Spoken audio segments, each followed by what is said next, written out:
Hello friends, welcome to our channel programming with Vishal.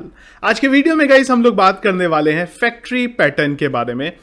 Important topic है, interview में आपसे पूछा जा सकता है, बिगिनर लेवल पे नहीं, पर अगर आप किसी कंपनी में काम कर रहे हैं, आपको थोड़ा बहुत एक्सपीरियंस है, तो वहां पे आपसे ये क्वेश्चन पूछा जा सकता है।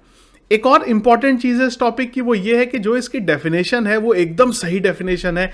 विकिपीडिया पे मैं आपको दिखाऊंगा, पर जब आप पढ़ेंगे तो फर्स्ट टाइम अगर आप देख रहे हैं तो आपको कुछ भी जो है वहाँ पे समझ में नहीं आएगा। छोटा सा एक एग्जाम्पल हम लोग देखेंगे, 0 टू अप लेवल तक जितना मैं आपको समझा सकता हूँ वो इस वीडियो में फटाफट क्विकली हम लोग सीखने की कोशिश करेंगे। तो सबसे पहले चलते हैं कहाँ, विकिपीडिया पे, और एक बार डेफिनेशन पढ़ते हैं। तो क्या है, factory method pattern is a creational pattern that uses factory method to deal with the problem of creating object without having to specify the exact class of the object that will be created. This is done by creating object of calling a factory method. समझ में आ गया होगा 101%। और कुछ tension वाली बात नहीं है, आपको मैं एक एक वर्ड का यहाँ पे मतलब बताऊंगा। तो ये अगर आप डेफिनेशन देखेंगे ना, 101% करेक्ट डेफिनेशन है ये, पर क्या हुआ, क्या करा, क्या नहीं करा, वो हमें यहाँ पे समझ में नहीं आता। तो अब क्या करेंगे, क्या इस डेफिनेशन का मतलब था, वो मैं आपको थोड़ी देर में इस एग्जाम्पल के बाद यहाँ पे बताऊंगा। तो मैं क्या करता हूँ, ऑब्जेक्ट ओरिएंटेड प्रोग्रामिंग आपको पता होना चाहिए। वैसे हमने पूरी सीरीज करी हुई है, वीडियो के डिस्क्रिप्शन में मैं लिंक भी दे दूंगा। अगर आपको ऑब्जेक्ट ओरिएंटेड प्रोग्रामिंग ही नहीं पता है तो पहले मैं रिक्वेस्ट करूंगा वो देखो, उसके बाद यहाँ पे आओ तो मज़ा आएगा और समझ में आएगा आपको। तो हमने क्या करा, एक क्लास बनाई EMP नाम से, मतलब आप लोग यहाँ पे समझ ही गए होंगे, एम्प्लॉय।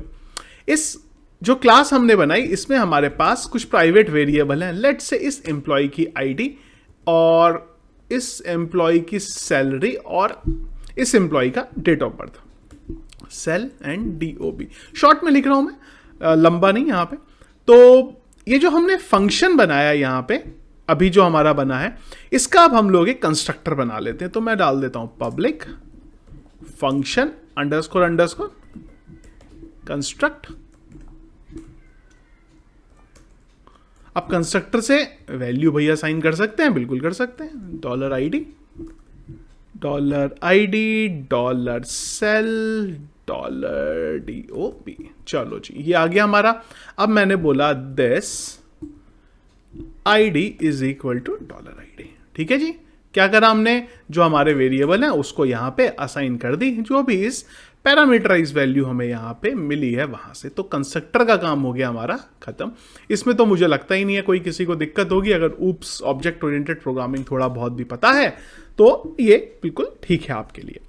तो हम लोगों ने क्या करा, कंस्ट्रक्टर बना लिया यहाँ पे। इसके बाद मैं क्या करता हूं, एक फंक्शन बनाता हूं, ऐसा फंक्शन जो हमने ये वेरिएबल यहां पे बनाए हैं इसकी वैल्यू रिटर्न करके देगा। अब वो आप लोग जानते ही हैं वो फंक्शन कैसा होता है। एक गेटर सेटर हम लोगों ने पढ़े थे, जो गेटर होता है वैल्यू रिट्राइव करके देता है। कुछ उसी तरीके से एक हम लोग यहां पे फंक्शन बना लेते हैं, गेट EMP डिटेल्स। और जब भी कोई इस फंक्शन को कॉल करेगा तो ये क्या करेगा, ये सारी की सारी वैल्यू रिटर्न करके दे देगा। बिल्कुल सिंपल है, यही हम लोग करते हैं नॉर्मल ऑब्जेक्ट ओरिएंटेड प्रोग्रामिंग में, जब हमें कोई कुछ इस तरीके का टास्क देता है तो। और मैंने क्या करा, ये कॉन्कैटिनेट कर देते हैं यहाँ पे तीनों वेरिएबल हमारे। कौन कौन से, ID या सैलरी और DOB यानी कि date of birth.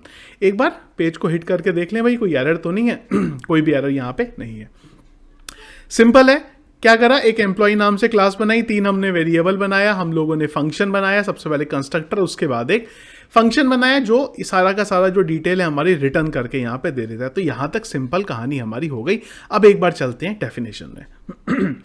Factory method pattern is a creational pattern that uses factory method to deal with the problem of creating object without having to specify the exact class of the object that will be created। Sorry. तो ये क्या बोल रहा है कि जब भी अब हमें यहां पे ये फंक्शन को कॉल कराना है, हमें एम्प्लॉय की डिटेल चाहिए, तो इसके लिए क्या करते हैं, हम लोग एक और क्लास बनाते हैं जो हमारी फैक्ट्री क्लास होती है। तो उसके लिए क्या करते हैं, एक हम लोग और क्लास बना लेते हैं, EMP FOCTORY। मतलब किसी भी नाम से आप बना दो, यहाँ पे मैंने FACTORY क्या कर दिया हमने, TORY। तो एक क्लास बनाई हमने एम्प्लॉय फैक्ट्री नाम से। फायदा क्या है वो अभी आपको थोड़ी सी देर में समझ में आएगा। तो यहां पे भी हमने एक पब्लिक फंक्शन करा, लेट्स से क्रिएट EMP। मतलब ये फंक्शन क्या करेगा, ये फंक्शन एम्प्लॉय को क्या करेगा, क्रिएट करके हमें यहां पे देगा, और ये हमारी जो वैल्यू है पूरी की पूरी हमें सेट करके यहां पे दे देगा। अब सेट करके कैसे देगा, उसके लिए हमें फिर से ये वाला काम यहां पे करना पड़ेगा। हमने क्या बोला कि हमें पैरामीटर से ये वैल्यू मिलेगी, और यहां पे हम लोग क्या करने वाले हैं, रिटर्न करने वाले हैं new of EMP। I guess समझ में आप लोगों के आ गया होगा, नहीं आया तो अभी मैं एक बार आपको बताता हूं। देखो ऊपर वाली क्लास हमारी क्लियर थी। अब हमने क्या करा, एक यहां पे फैक्ट्री क्लास बनाई। ये फैक्ट्री क्लास में हम लोगों ने एक मेथड बनाया, पब्लिक फंक्शन क्रिएट एम्प्लॉय। अब ये जो फंक्शन है वो क्या करेगा, ऑटोमेटिकली ऊपर वाला कंस्ट्रक्टर को कॉल करेगा, और कंस्ट्रक्टर पैरामीटराइज कंस्ट्रक्टर है तो ये वैल्यू जो थी वहां पे असाइन हो जाएंगी। अब देखो क्या फायदा हुआ इसका। Factory method pattern is a creational pattern that uses factory method to deal with the problem of creating object. अब देखो फायदा क्या है, अब क्या करेंगे, हमें जब भी इस क्लास को कॉल करना है, यहां पे गेट EMP डिटेल्स को कॉल कराना है फंक्शन को, तो हमें ऊपर वाली क्लास का ऑब्जेक्ट बनाने की जरूरत नहीं, ना ही नीचे वाली क्लास का ऑब्जेक्ट बनाने की जरूरत है। हमें सीधा इस क्लास से इस फंक्शन को कॉल यहां पे कर देना है, और ऑटोमेटिकली हमारा इश्यू सॉल्व हो जाएगा। लेकिन किंतु परंतु एम्प्लॉय फैक्ट्री का ऑब्जेक्ट बनाए बिना ही इस फंक्शन को कैसे कॉल किया जा सकता है। मैं 5 तक खाली काउंट करूंगा, जिसको आंसर पता है कि किसी क्लास के फंक्शन को कॉल करना है बिना ऑब्जेक्ट बनाए, कमेंट बॉक्स में डाल दो। नहीं पता तो मैं ही बता दूंगा। 1 2 3 4 5, जिसको पता था वो टाइप कर देना।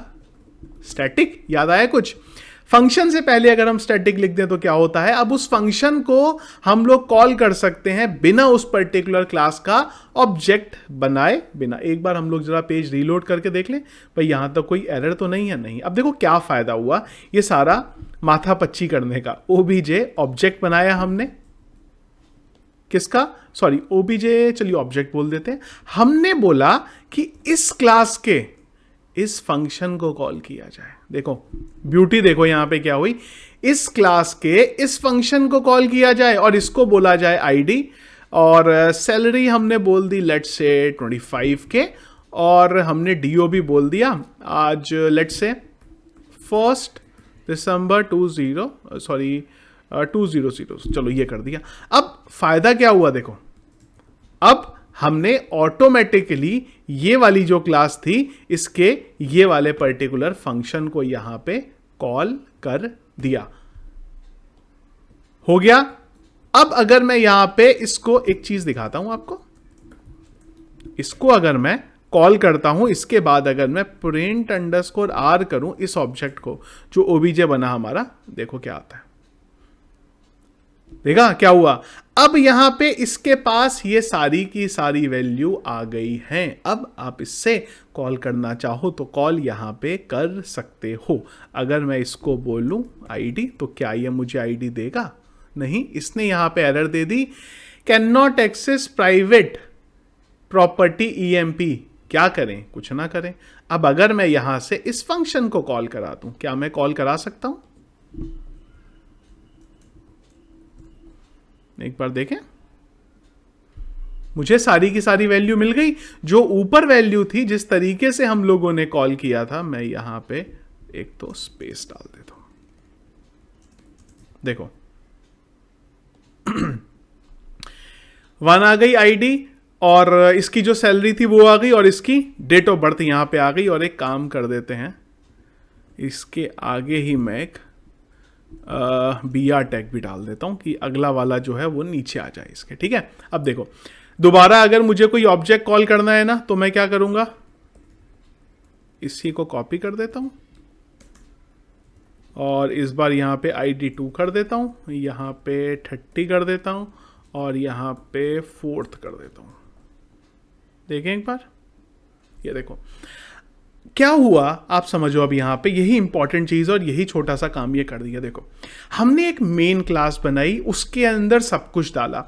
अब हमने बनाई एक फैक्ट्री क्लास। इस फैक्ट्री क्लास की देखो ज़रूरत और काम क्या है। अगर हमें ऊपर वाली क्लास में कोई भी लॉजिकल चेंज करना है तो हम लोग डायरेक्टली फैक्ट्री वाली क्लास से कर सकते हैं। अब आप बोलेंगे भाई लॉजिकल चेंज तो ऊपर भी कर सकते थे, बिल्कुल सही बात है, लेकिन अगर मैं ऐसी ईएमपी जैसी 50 क्लास बना दूं, ईएमपी जैसी 50 क्लास बना दूं, और अगर मुझे सब में चेंज करना है एक एक में जाके करना पड़ेगा, पर अब अगर हम करना चाहें तो इस एक ही फंक्शन की हेल्प से यहां पे चेंज कर सकते हैं। तो कोड जो रिपीटेटिव बार बार हमारा कोड है वो यहां पे बच जाता है, और वही चीज यहां पे ये कह रहा है क्या कि फैक्ट्री मेथड पैटर्न एक क्रिएशनल पैटर्न है जहां पे हम लोग फैक्ट्री मेथड का यूज करते हैं। फैक्ट्री मेथड हमने बनाया एम्प्लॉय फैक्ट्री, उसका यूज करते हैं जो कि हमारी एक प्रॉब्लम को रिजॉल्व करके देता है, जहां पे हमें ऑब्जेक्ट जो है वो क्रिएट नहीं करना पड़ता किसी भी स्पेसिफिक क्लास का, यानी कि ऊपर वाली क्लास का ऑब्जेक्ट नहीं क्रिएट करना पड़ेगा। और this is done by creating object by calling factory method. मतलब जो आपने फैक्ट्री मेथड बनाया है, जिस क्लास में फैक्ट्री मेथड बना है, डायरेक्टली उसको कॉल करेंगे, आपका टास्क यहां पे कंप्लीट हो जाएगा। ये फैक्ट्री मेथड आपका काम करके देता है। इंटरव्यू में पूछा जा सकता है। अब इसमें कुछ और चीजें हैं कि either specify N interface, implement by child class, वो ठीक है, पर बेसिक जो हमारा काम था वो ये था जो मैंने आप लोगों को यहाँ पे बताया है। इंटरव्यू में आपको कोई पूछे तो ये डेफिनेशन आप चेप सकते हैं, छोटा सा इसको हिंदी में कन्वर्ट करके इंग्लिश में जैसे भी है कर सकते हैं। प्रैक्टिकली कैसे चलता है वो मैंने आपको यहाँ पे बता दिया। प्रोजेक्ट अगर बड़ा कोई करा जाए तो उसमें इन सब चीज़ों की यूज़ होती है। एक सिस्टमेटिक तरीके से हम लोग हमारे प्रोजेक्ट को बनाते हैं और एक स्टैंडर्ड को फॉलो करते हैं। कई सारे और भी पैटर्न है, आने वाले दिनों में हम लोग देखेंगे। तो उसी में से एक हमने फैक्ट्री मेथड पैटर्न जो है यहाँ पे देखा। आई होप समझ में आया, क्योंकि जितना इजीली मैं समझा सकता था वो मैंने कोशिश करी आपको यहाँ पे समझाने की। तो समझ में आया? यस कमेंट में डालना, और वो स्टैटिक वाला जरूर बताना। देखते हैं कितने लोगों को ऑब्जेक्ट ओरिएंटेड अभी भी याद है या भूल गए हुए हैं आप यहाँ पे। तो ये था गाइस हमारा वीडियो आज का फैक्ट्री पैटर्न के बारे में। कैसा लगा कमेंट बॉक्स में जरूर बताइएगा। समझ में आया तो भाई हाँ बोल दीजिएगा, वीडियो को लाइक कर दीजिएगा, और अपने साथ में जो फ्रेंड्स हैं उनको शेयर करिए, जहाँ से उनको भी अगर कुछ जानना है प्रोग्रामिंग के बारे में तो वो भी जान सके। तो ये था इस वीडियो, पसंद आया आपको, इसको लाइक और शेयर करिएगा। चैनल में अगर आप नए हैं, फर्स्ट टाइम हमारा वीडियो देख रहे हैं, जरूर चैनल को सब्सक्राइब कर लीजिएगा। Thank you friends.